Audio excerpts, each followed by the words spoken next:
Hello everyone, we are group number 9 from the B.Sc in Real Estate Management and Valuation, Year 3. For our final assignment in the building construction subject, we built a mini model house using real construction material. In this video, we will show you how we planned and built it step by step. Base preparation.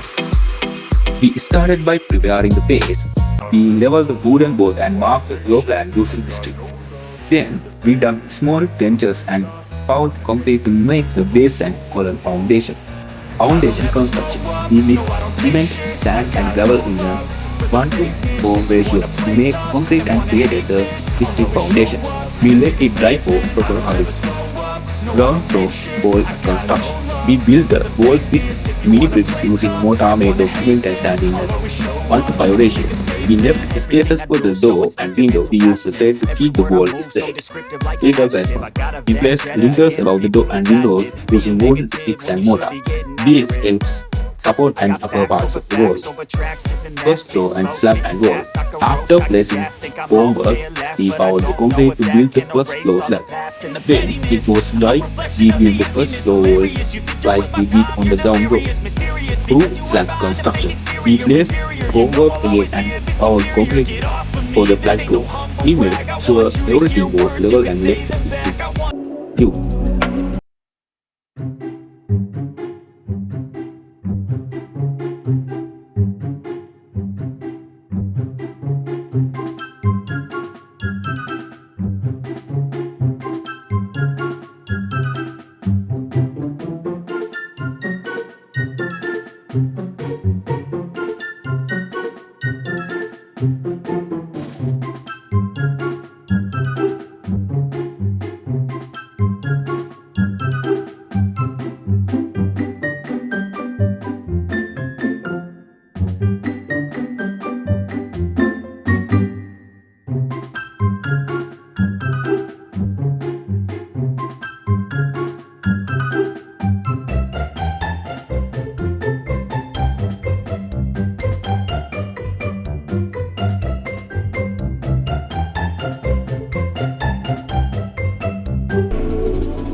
In conclusion, this project was a great learning experience. We improved our technical skills, teamwork and confidence. Thank you for watching our construction journey.